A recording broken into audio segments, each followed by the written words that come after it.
Last week I was in America for the commemoration of 9/11, swept away by a tide of raw emotion in New York, and for the moment I forgot, and maybe we all forgot, the even greater crisis facing both our countries and indeed the whole Western world.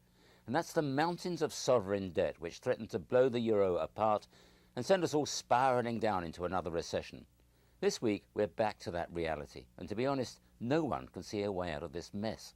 The problem centres for the moment on Greece, which is simply in an impossible position. Their interest payments next year are forecast to be about $19 billion. But their economy is shrinking, unemployment is rising fast, and the cuts imposed to try to balance the books are making things even worse. One Greek commentator wrote this week, "You can't milk the cow 5 times a day." The expectation is eventual default, with the poor country unable to pay its debts.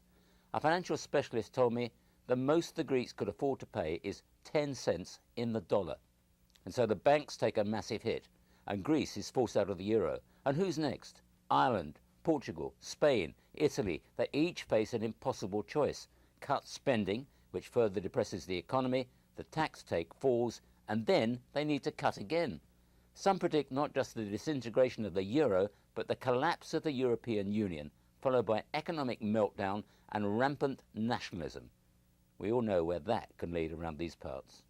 Meanwhile, the explosion caused by a collapsing currency will send out an economic tsunami which will reach your shores as well as ours. And last week, I saw enough of America to know that you're in no condition to absorb any further shocks. This is Peter Allen for CBS News in London.